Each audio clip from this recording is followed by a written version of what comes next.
Hello everyone.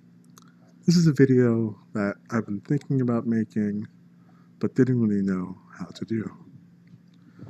I guess this is like sort of a podcast, but also these are just like my own thoughts on the upcoming World's 2022 Finals matchup. uh, this is kind of just something I wanted to I guess get off my chest, and I don't know, just talk about it. I might do another one after the World Finals. We'll see. But we'll just get started off with this one. So, T1 versus DRX. I would say that 95% of people, I mean, including me as well, didn't see this matchup to be our finals matchup. I personally expected it to be an LCK versus LPL final um, with a bit of regional cannibalism of some sort going on in quarters and in semis. But against all odds, this is what we ended up getting. There are a ton of narratives that people are going to run with, and I'll be touching upon some of them as I go over this. This isn't necessarily an analytical, um, an analytical episode. I don't want to say an episode, but an analytical talk, but more so just what I think of the T1 versus DRX matchup, um, and such. So, starting off with T1, I think right off the bat, I will admit that I am a T1 fan. I first started watching them in season 3, because at the time I was living in Korea, and a lot of my friends would take me to a PC bang and we would play League. Um, and it didn't hurt that the team in the finals was a Korean team, so I was like, okay, yeah, let's go. Home crowd, I'll take it. I didn't hurt as well that they won the whole thing in a 3-0 pretty dominant fashion. I think the last game was like 20 minutes or under, which was pretty crazy to see as a world final. Um, and that was like my first introduction to T1. But I didn't really follow them during the LCK. I kind of just, for a long time, I would just watch Worlds itself. I would come in to watch a couple games, like a couple games. I remember the days of like Monte Cristo and Doha casting with Papa Smithy, and LS also casting there. But for the most part, I kind of, until I got like older, I would only watch the World Championships, and for the most part, I mean T1 did well. And for this year, for T1 to make the finals in an NA, in the NA region, for it to be hosted in NA, and Faker making finals again, I don't know. It's just kind of poetic. With Faker winning his first Worlds there, Faker looking to get his fourth title. I mean, if you've watched uh, T1 early days, I guess as early as I have, but of course there's people who watched it since the beginning. If you're new to it, you may not know like all the different iterations that T1 has gone through to become as successful as they have been in the past. Um, I don't know if we'll ever see another team to have as much dominance as T1 did, winning Worlds in 2013, winning Worlds in 2015, 2016, and making finals in 2017. There aren't a lot of teams present now that we think could accomplish something like that. I think the closest one we had to it was Dem1 Gaming last year, because they won Worlds in 2020, made finals 2021, but then lost, I think, 3-1 at the end of it all. But I mean, T1 had a lot of rough spots throughout the years. I think easily their most forgettable roster was T1 back in 2018. If I can find the roster of 2018 T1, I just remember it being super forgettable. Like 2018 Kespa Cup, they got 58th place. Oh wait, no, that was even later on. But yeah, with the insane amount of people on the roster, like you had Untara, Tal, Blank, Wolf, Blossom, Faker, Bang, Effort. It was just way too many people on the same roster. And I think that was easily their most forgettable year. I remember seeing the name Tal, but I don't know where that guy's gone from there. 2019 was like their super team year. Khan, Clit, Faker, Teddy, and Mata. Seeing if all these like renowned players could come together and just be dominant. That ended up that ended up not happening. I mean, they won first place in 2019 LCK, 2019 spring. They got second in terms of placement 2019 spring, but at MSI they got third, fourth, losing the G2 3-2. 2019 summer they got fourth place.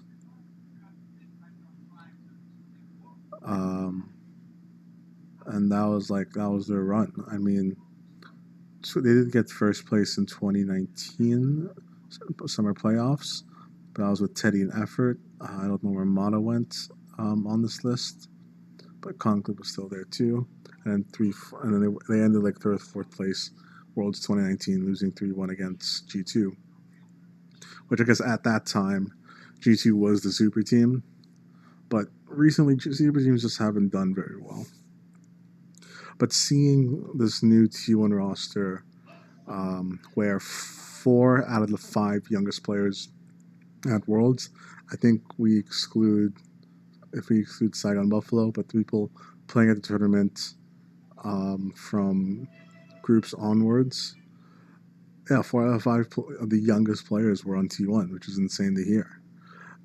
So you can only think about the level of growth that they could potentially have. I mean, look at Zeus. This is his first year as a starter for T1. This is like his World's debut, and he's being already labeled as one of the best top laners in the world.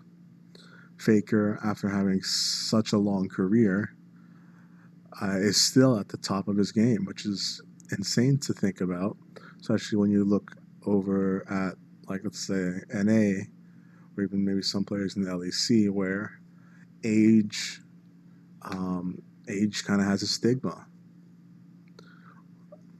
where the older you get, like, you have less reaction time, et cetera, et cetera. I don't know how much evidence there is behind it, but people seem to be only looking for the youngest players, and that as you get older, you pretty much are defaulted into eventually becoming a coach or a streamer affiliated with an org.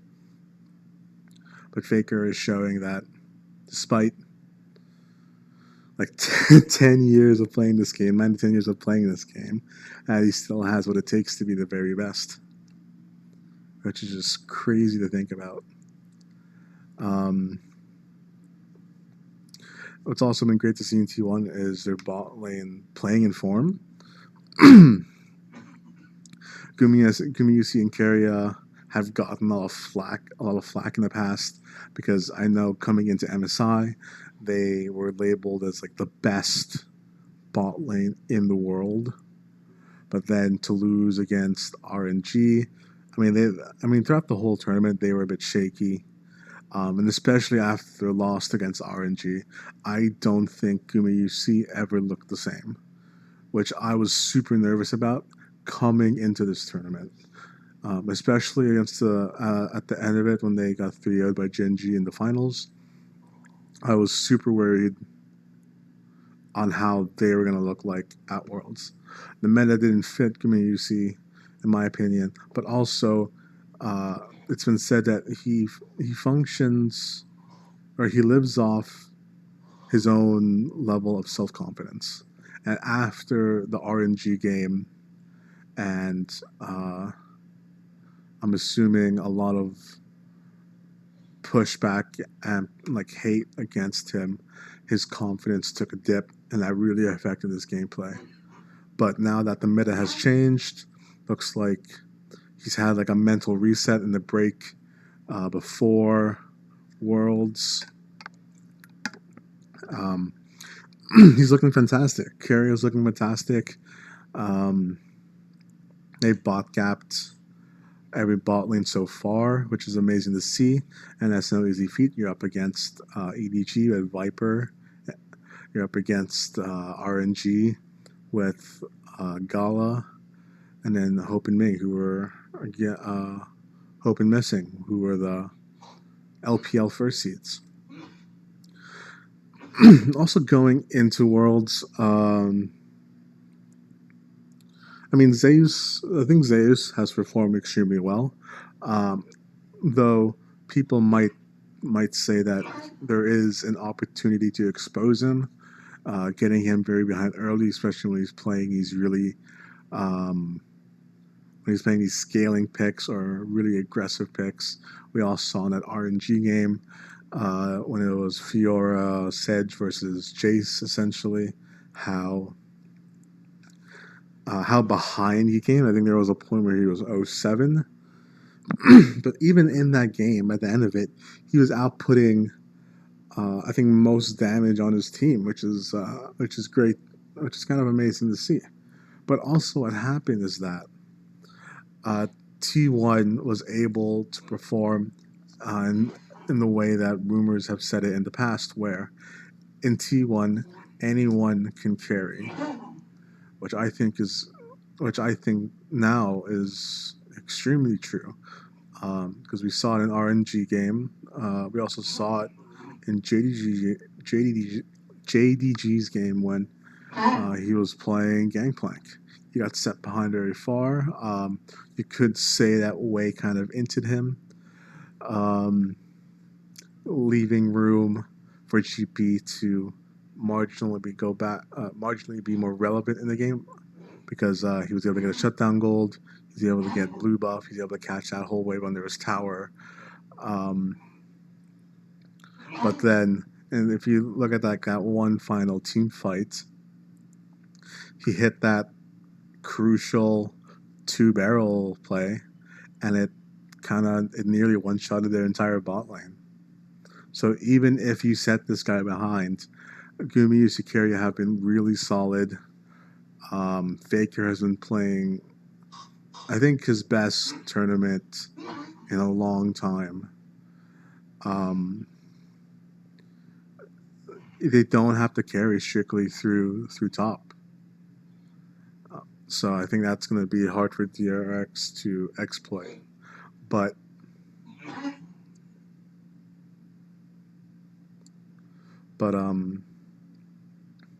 Owner also has been playing well. There are some games where I think he's a bit lost on what to do, but overall, I think he's been playing very well. He's a smart player as well, so I think T1 is just looking extremely solid, and wouldn't be. I'm not surprised that I think they are easily the favorites to win this tournament.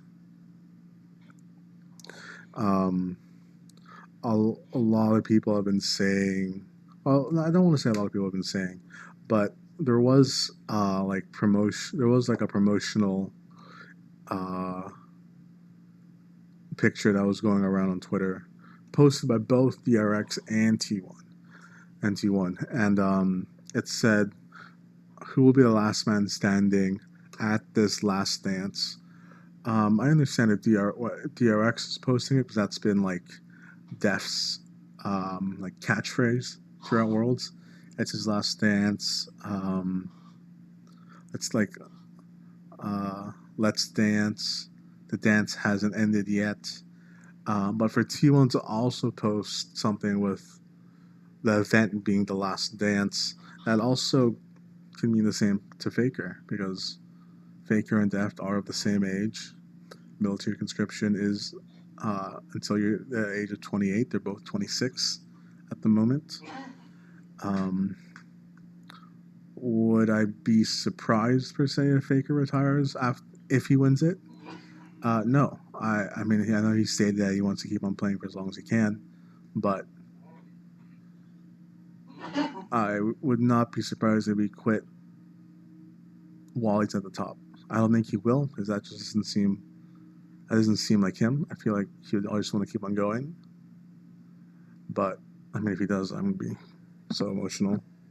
I'll probably just start bawling in the afternoon. It'll be afternoon my time when I'm watching it live. But I think T1 is looking great. It's I don't know. It just feels right that T1 is back in the finals after 5 years. It's good to see. I hope they can win it all, but that's just coming from a T1 fan. Let me just take a drink of water here.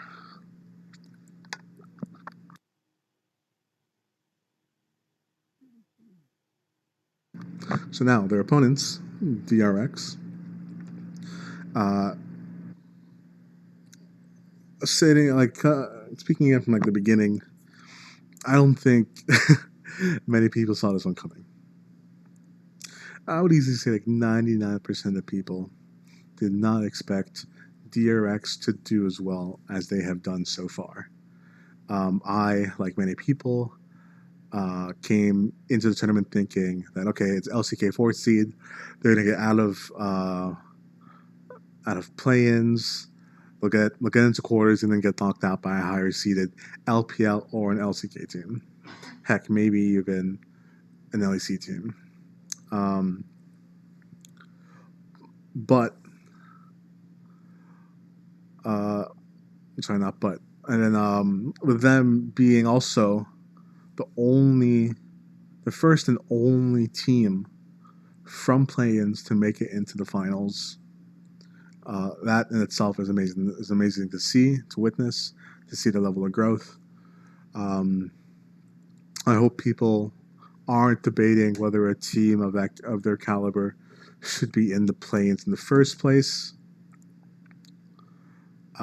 Like they shouldn't have been there in the first place. But I disagree because we're going off what play-ins has showed us, what they've showed us throughout the split.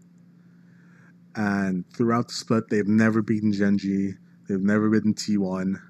They barely won against KT, I think is who they played. But I know they had to crawl their way into making it to Worlds in the first place. I think a lot of people, and I know myself included at the time, was cheering for Live Sandbox to be the fourth seed because their bot lane looked super promising.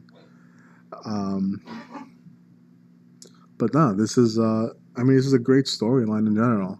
I've stated it earlier, but Faker and Deft attended the same high school. They debuted the same year, but they've had very different career trajectories.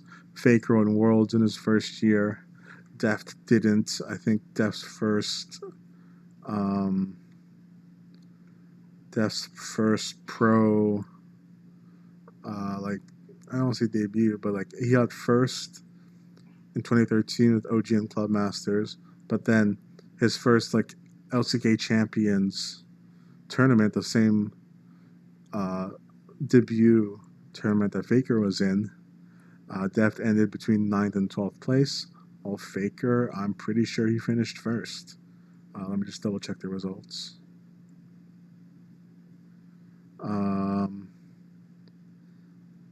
Right, so sorry, not first. So Champions 2013 Spring, Champions 2013 Spring. So Def finished 9th to 12th, while Faker on SKT2 at the time, he finished 3rd. But then Champions 2013 Summer, Def and his team finished 9th to 6th.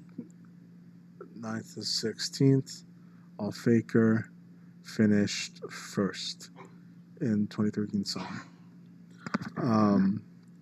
Yeah, Faker's debut rookie year. He came in one summer and one world. Steph, on the other hand, not so much. Then Def moved to EDG. He won a bunch of titles there, which was great to see. He was in EDG for 2 years, and then he came back to Korea. While Faker has been on the same team throughout his entire career, Deft has gone through multiple teams. EDG, Samsung Blue, I think, KT Rolster, Kingston Dragon X, and then which transitioned to Dragon X, which transitioned to DRX, and he was on Hanwha Life for a year, and then came back to DRX. So very different careers, but still such a long-lived, outstanding player. I think it's important to mention him for one of the best of all time. People can argue that he's never won a Worlds before, but the thing is, this guy's been playing for 10 years. He has multiple first-place achievements, both in LCK and in LPL. He's also an MSI winner. So I don't think it's fair for people not to count him as potentially one of the best AD carries of all time. But also another player on DRX that 100% deserves people to remember him, and Dracos' iconic call in their game against Gen G, Zeka, remember his name. I think Zeka was absolutely phenomenal. I don't think enough praises can be said about him. But the level of play he's been demonstrating on Akali and Silas, and I mean his Ari is also great. It was just amazing to see. I think he's easily the best, like the best outstanding performance in Worlds. I know for sure T1. There are some hardcore T1 fans that, or like Faker fans that will keep on saying, no way Faker has been performing the best. Objectively speaking, Zeka has just been insane. I think it really started when we were seeing him killing Scout, the reigning world's champion, and also finals MVP for 2021. Solo killing him 4 times in game 5 was just amazing to see. I remember being so excited watching that game live. I only got like 30 minutes of sleep, but watching that just kept me awake the entire day. It was amazing. But also, I think Deft and Zeka are like the 2 most prominent names on their team, but everyone on DRX has really stepped up. I'm going to be honest here. I didn't watch any DRX regular season games. All I know from DRX is listening into several casters talk about them from podcasts and such, and mentions on Twitter every now and then. But overall, seeing Pioshik really solidify himself as the starter, not getting the nerves get to him subbing in for Juhan. I know King, like everyone has just stepped up. Beryl has been playing anything he wants. He does have 10 champions played, 10 different champions played in the support role. While T1 has 8 champions played in the support role.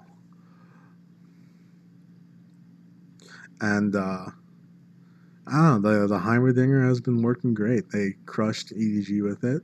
to a point that Gen G had to keep on banning it against them. I mean, also EDG also didn't know what to like. They ended up having to ban the Heimer because they haven't found a solution for it, and neither has Gen G.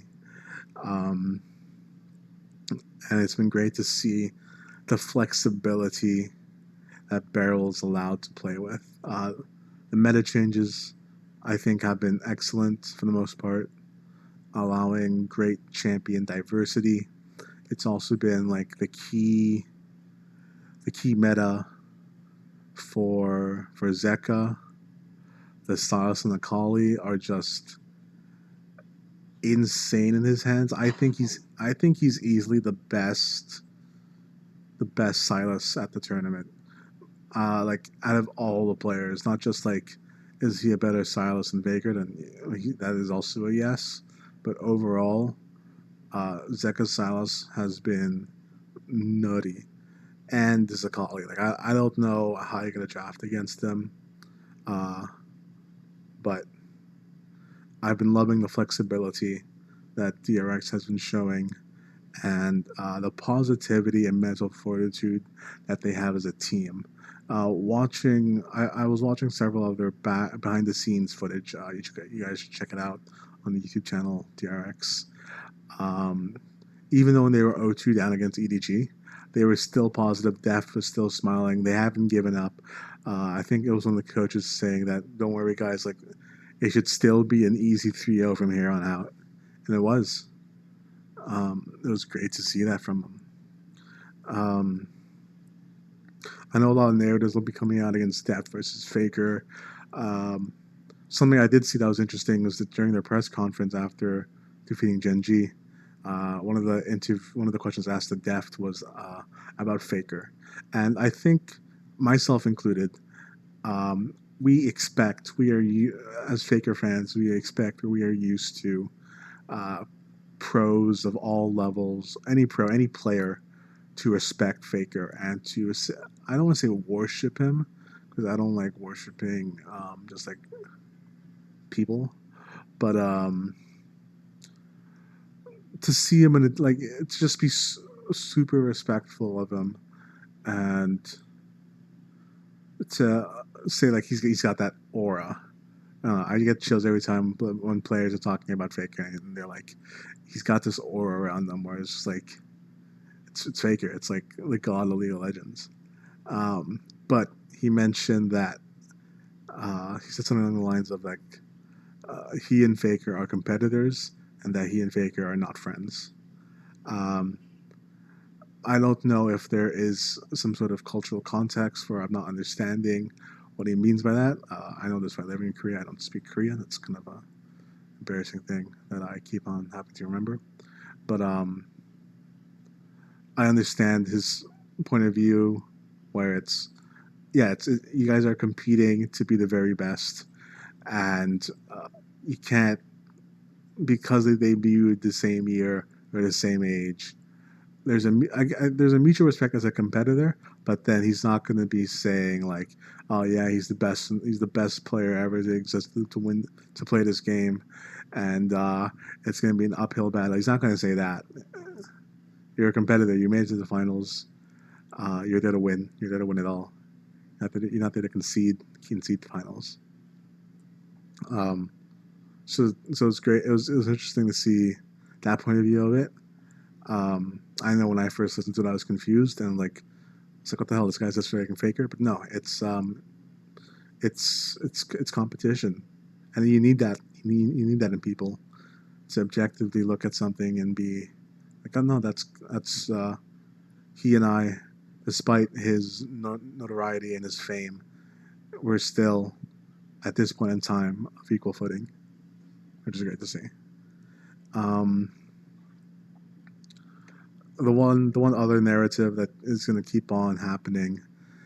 Um, I might play a fun early morning drinking game with this. Is like how many times will they say the words "last dance"? Talk about Deft, and Deft has said in interviews before that he was planning on retiring. Well, like his retirement plans depend on how well he does at Worlds. I personally think if they were somehow to get eliminated off play-ins or they get knocked out of group stage, I think he would have retired. But because he's made it this far, and he's also said in interviews that he sees himself growing, and he seems growing and getting better as a player. I think regardless of the result, he's going to keep on playing. But at the same time, as a Faker, if DRX win and it's Deft lifting up the trophy, not surprised at all that he would retire then and there. I think retire when you have such a high up there. You're the best in the world. You're playing in front of millions of people, and wouldn't be surprised.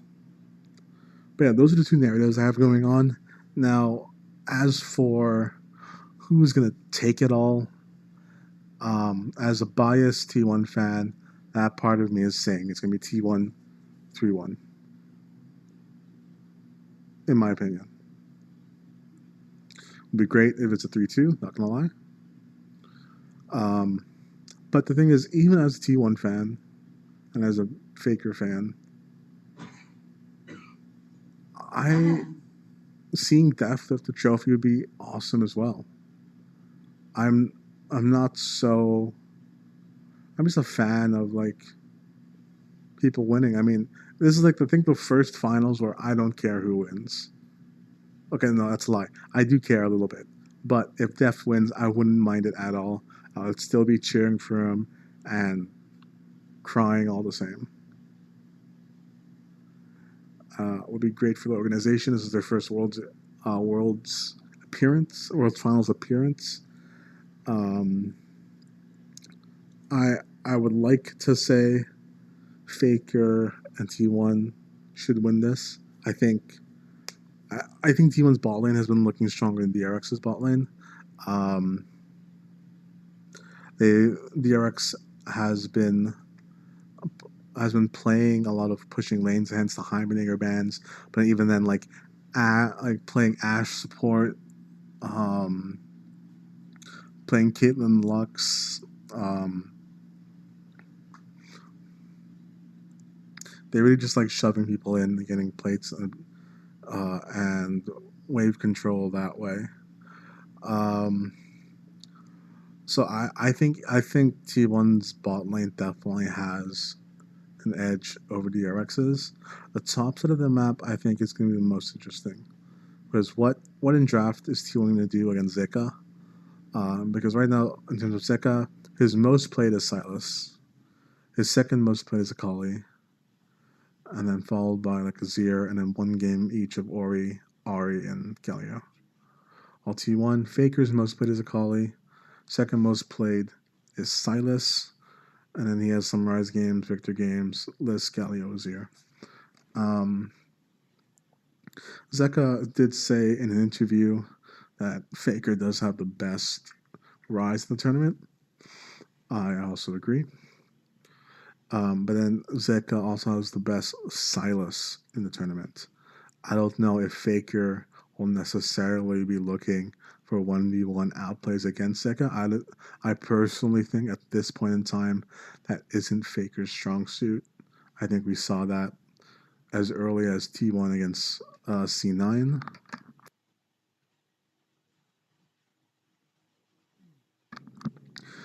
With Jensen getting the better hand of Faker multiple times throughout that series. It just seems like Faker, especially when he is on Rise, he's very much a utility player, pushing out side lanes, just constantly creating pressure on the map.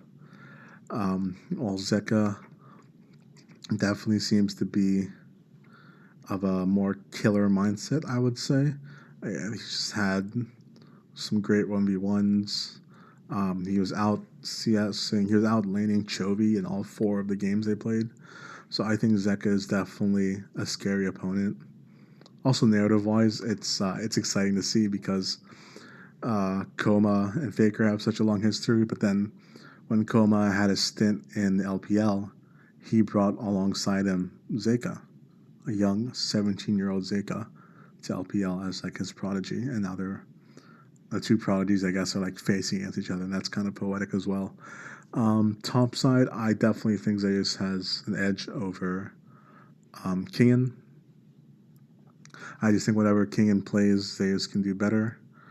Um, I mean, also T1 is not afraid to let Aatrox through, as we saw with Zeus's signature Yone top pick to go into Aatrox.